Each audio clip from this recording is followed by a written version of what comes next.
Hi fans, I'm the PC Expert Amateur, and this is episode 47 of the airflow and pressure differential comparison of 120 millimeter fans.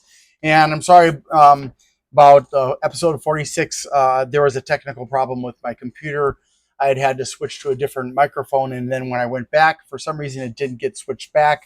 And yeah, it happens every once in a while, and it's really kind of a pain in the butt to correct. But yeah, so the first thing, as always, is to remind you that this is my anemometer or airflow meter, and unfortunately, it only has 4 decimal places. And although I've calibrated this against the Noctua A12 by 25, that doesn't correct the fact that I need 1 more decimal place to make sure that the airflow numbers are perfectly accurate. Now, at the lower levels, the numbers will be accurate, but as the numbers get larger, there's a degree of distortion. I can't say how much.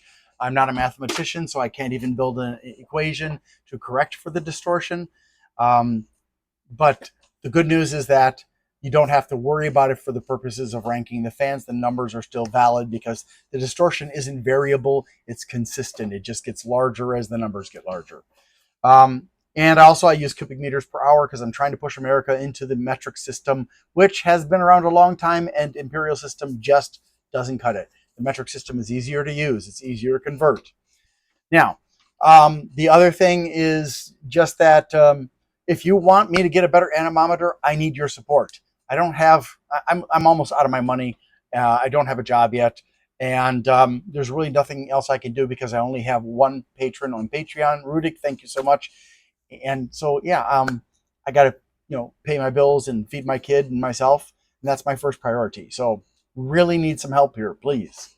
Now, the fans that we're looking at today are the Arctic P12 Max, the Barrow LED, which is the BF01-PR model, the Akasa Amber UltraQuiet, which is the AK-183-L2B, the bgears PWM120 model specifically is the BG01213.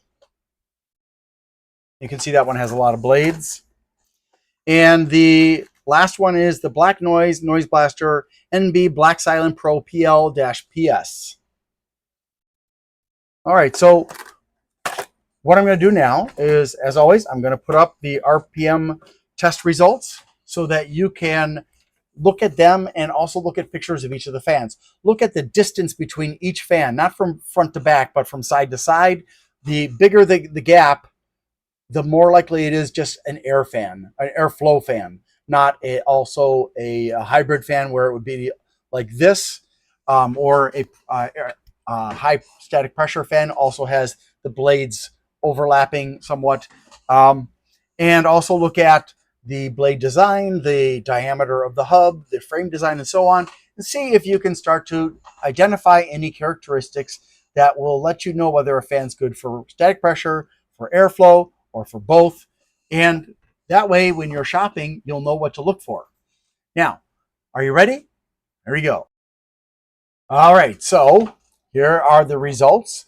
The Akasa was rated at 1400. It came in at 1460. The BlackNoise was rated at 1500. Came in at 1660. The Barrow was rated at 1800. Came in at 1910. The bgears was rated at 2000. Came in at 2070. And the Arctic was rated at 3300 and came in at 3450. So all of these are within specifications, although the Arctic was pretty close to being over spec. Not that that's a bad thing necessarily. All right, so what I want you to do is put your guesses for best and worst airflow fans and best and worst pressure differential fans in the comments, and then save it. Don't change it, please. This is not a competition. I just want to see how people are doing in getting more familiar with fans and being able to identify good from bad. And then we're going to go to airflow. So please pause it. And here we go. The BlackNoise came in last at 139.2. Akasa was in 4th place. The Barrow was in 3rd place. The bgears was in 2nd place at 255, which is pretty respectable. And the Arctic is in 262.8, making it the winner for airflow. Now let's look at pressure differential to see how you did on that one. The BlackNoise again was the worst, although this is certainly not bad. 71 degrees. The Akasa was 1 degree better than that at 72. The Barrow was at 78. The Arctic's at 82, and the bgears beat it out just barely at 83. So that's really good, and all these fans will be in the third or fourth quartiles. Now let's go see how these rank versus all of the other fans, shall we? Okay, so now I've got the list organized by RPMs, and we can see that none of the fans from the 5 are in this first quartile, which ends right about down here. And now in the second quartile, we see the Akasa just barely in the second quartile there. And so is the BlackNoise at the very end of the second quartile. And in the third quartile, we have the Barrow, probably that Blue Gears, but let's scroll down some more just to make sure. Yep, and the Arctic is the only one in the fourth quartile. So let's find out about pressure differential now. And do keep in mind that RPMs don't always dictate how good a fan will be for pressure differential or airflow. Okay, now we can again see that none of the fans are in the first quartile here, but let's scoot down to the bottom. Nope, there's nothing there. And let's see about the second quartile. We shouldn't see anything here either. And now the third quartile. Oh, there we go. The BlackNoise and the Akasa are in the third quartile, doing pretty well at 71 and 72. And in the fourth quartile, we have the Barrow, Arctic, and bgears. So that's it for that. Now let's go to the airflow. All right, now I've got it sorted by airflow. And we can see that in the first quartile, we've got nothing, and the BlackNoise is just barely into the second quartile there, along with the Akasa. And then in the third quartile, the Barrow, and in the last quartile, the bgears and the Arctic. Now I'm going to scoot this over so you can see the RPMs. And, oops, there we go.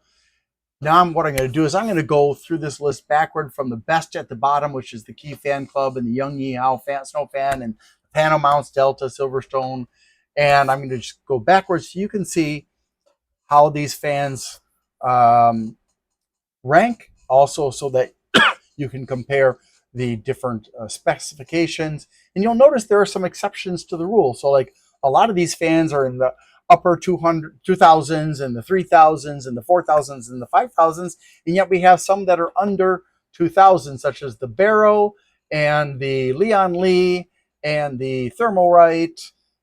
So there are always exceptions where slower fans can perform very, very well. And we also see that on the right hand side here that there are no red matte pressure differentials until I go up just one notch, and there we go.